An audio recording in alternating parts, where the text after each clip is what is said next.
Hello, everyone. Once again, good evening to all of you. Warm welcome to day two of the scientific sessions of the Oral Cancer E-Conclave. I, on behalf of Sterling Cancer Hospital, Foundation for Head and Neck Oncology and Innovative Cancer Care, thank all the participants who are here with us on different social media platform. I'm sure that we are going to learn a lot more new things on today's session because it is going to be a great discussion with a lot of panelists here on board and elite doctors from across the country who have joined us to impart us grave knowledge about the subject. I once again thank all the partnering organizations and the representatives who are here with us today for real tirelessly working to make this event really successful. I thank all the chairperson speakers and panelists who have given us their valuable time on this Sunday, on this beautiful Sunday.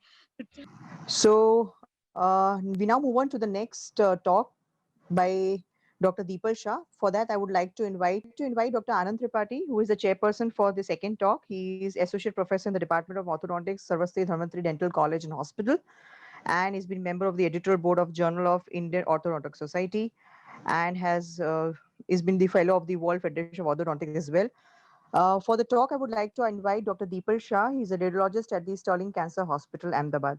So straight over to Dr. Deepal Bhai. Yes, Deepal, we are good Yeah, to go. yeah. Good evening, all. Today, I'm going to speak about the challenges in oral oncology, radiologist perspective.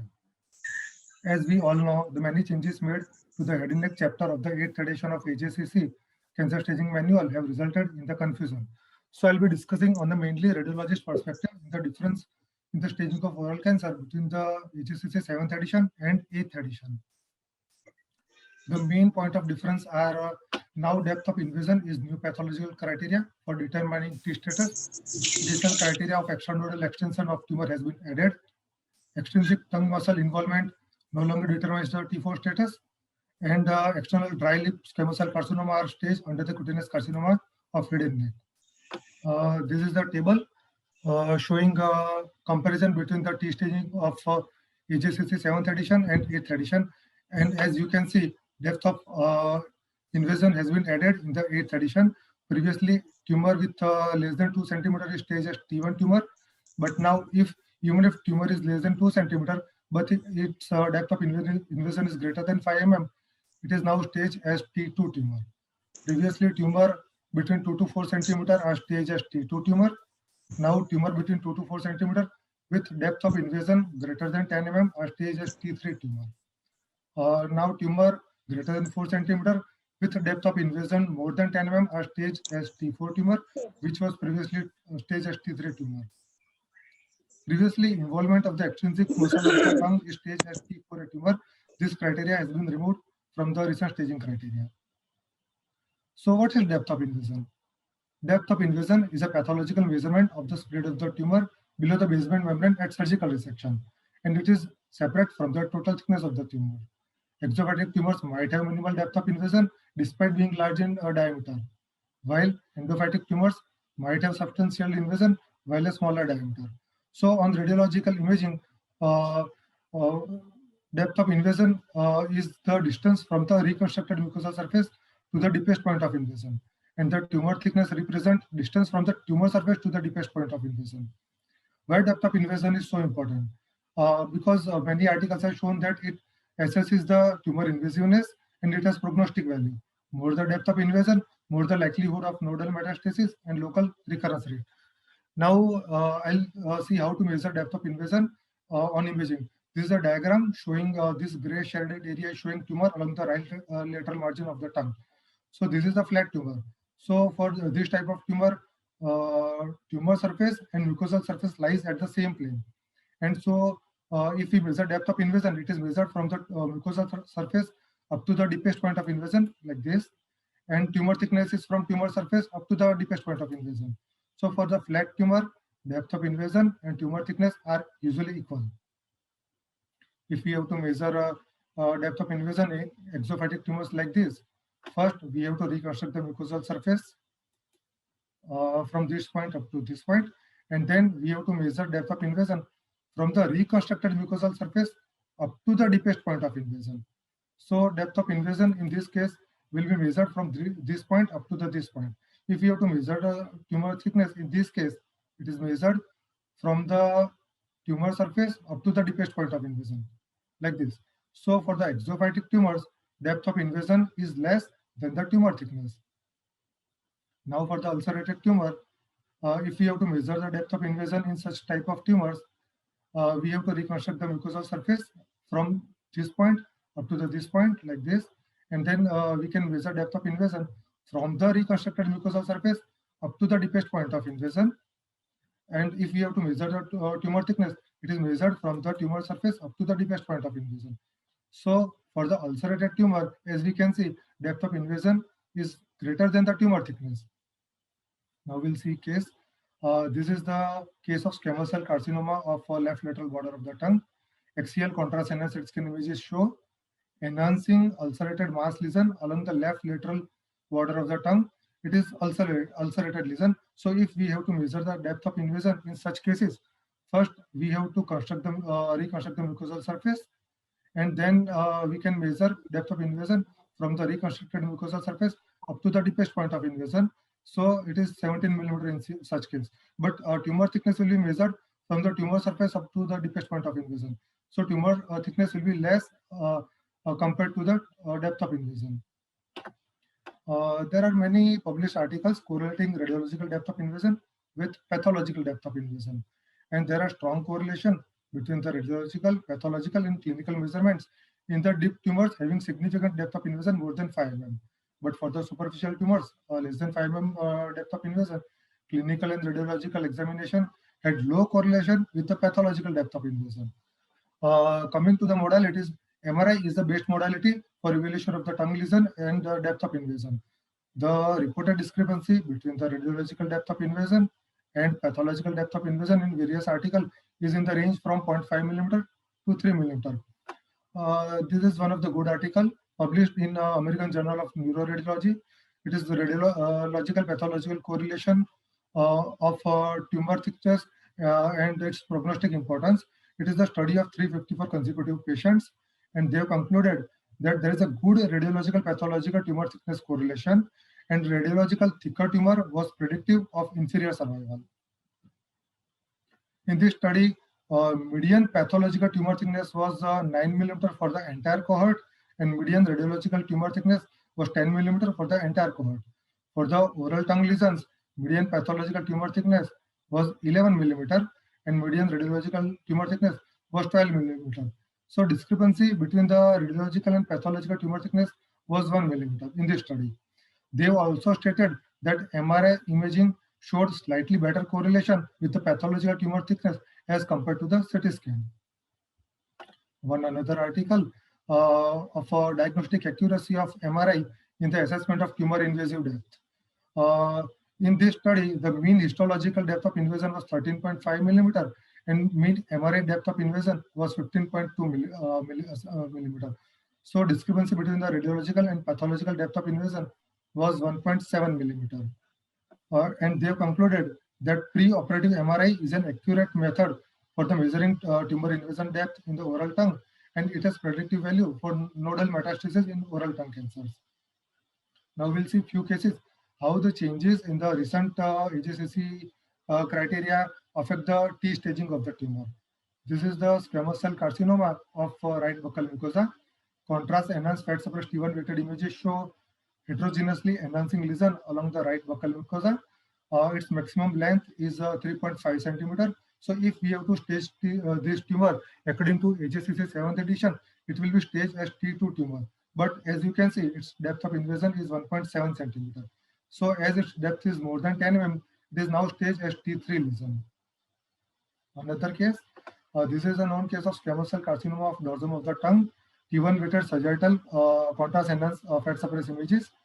You can see enhancing lesion along the dorsum of the tongue.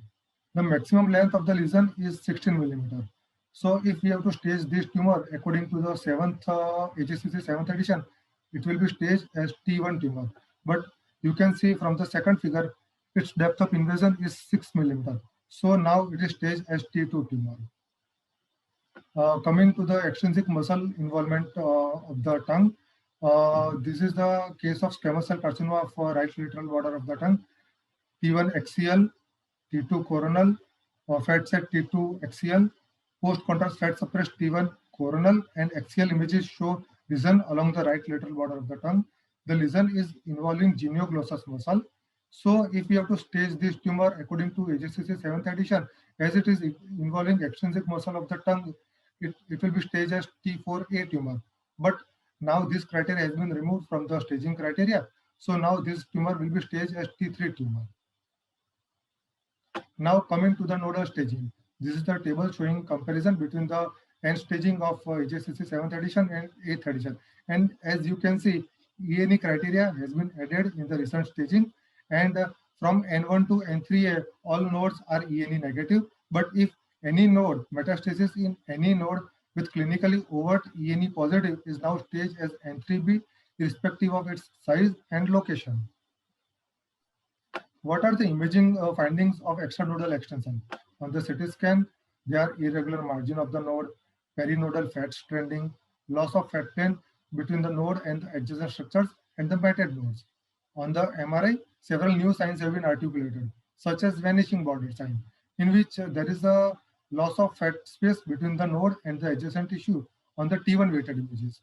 Another is flare sign, where there is high signal intensity in the interstitial tissue surrounding the node on the fat suppressed T2 weighted images.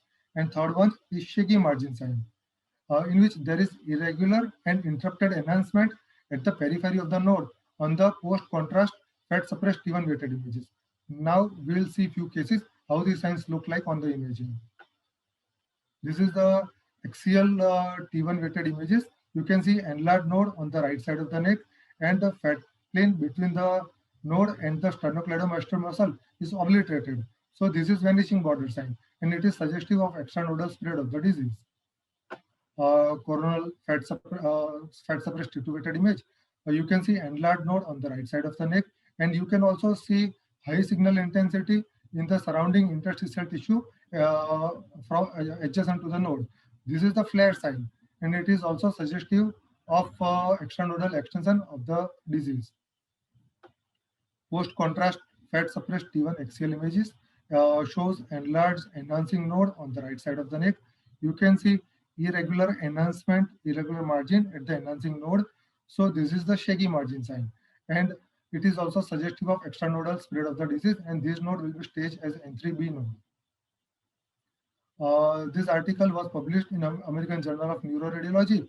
MR imaging criteria for prediction of extranodal spread of the cancer, and they have evaluated sensitivity and specificity of various MRI signs, and they have suggested that there is 77% sensitivity and 93% specificity for the flare sign, and 65% sensitivity and 99% specificity for the shaky margin sign. And they have concluded that fat suppressed T2 weighted images and gadolinium enhanced fat suppressed T1 weighted images are useful for the detection of extranodal spread of the disease. This article was published very recently in the European Radiology. They've evaluated diagnostic performance of CT and MRI for the detection of extranodal extension in patients with head and neck squamous cell carcinoma. They have done meta-analysis of 2,478 patients, and they have evaluated sensitivity and specificity of the CT scan and MRI. And they showed that there is 73% sensitivity and 83% specificity to detect ENE on the CT scan, and 60% sensitivity and 96% specificity to detect ENE on the MRI. And they concluded that both CT and MRI showed reasonable diagnostic performance for detection of ENE in the head and neck squamous cell carcinoma patients. Now we'll see a few cases. This is the no biopsy proven case of squamous cell carcinoma of left lower alveolus and left lower GB sulcus. Axial contrast enhanced CT scan images show multiple enlarged necrotic nodes on the same side of the neck. As there, the maximum dimension of the node is 3.8 centimeter, as you can see. So if you have to stage this tumor according to AJCC 7th edition, this will be staged as N2B tumor. But as you can see, this node is infiltrating sternocleidomastoid muscle. This is suggestive of extranodal extension of the disease. So now these nodes are staged as N3B tumor. Another case of squamous cell carcinoma of right buccal mucosa and RMT region, axial contrast enhanced CT scan images show multiple enlarged, matted, necrotic nodes on the same side of the neck. So, and these nodes are matted and also infiltrating sternocleidomastoid muscle. So now these nodes are staged as N3B and not N2B. So to conclude, depth of invasion is a new criteria to determine T status, and we have to understand the concept of depth of invasion, and we have to know the method to measure the depth of invasion properly to stage the primary tumor. Extranodal extension is added in the end staging, and we have to identify correctly ENE status for proper staging of the proper end staging according to the new guidelines. Thank you.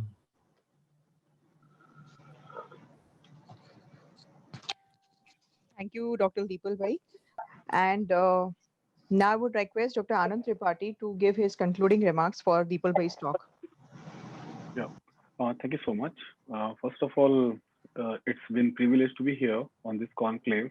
Nice, this topic has been brought up so on the podium. And regarding the talk, Deepal Shah sir, he has been really simplified the way of radio diagnostic part, especially the TNM staging. And there were some chat questions also happened to be in chat box, but I think they've been nicely, kind of answered in the conclusion of the remark of Dr. Deepal Shah. And yes, this is a quite interesting and quite important topic because this is something which you need to come to the grassroots level in all the specialities, especially if I'm talking about a dental specialty. So early detection with the radio diagnostic, the way he has been given his words, it has been really, really helpful to the many practitioners as well. Thank you so much, Dr. Pooja, for your assistance. Yes, this is my remark for this submission. Thank you. Thank you, Dr. Tripathi. And I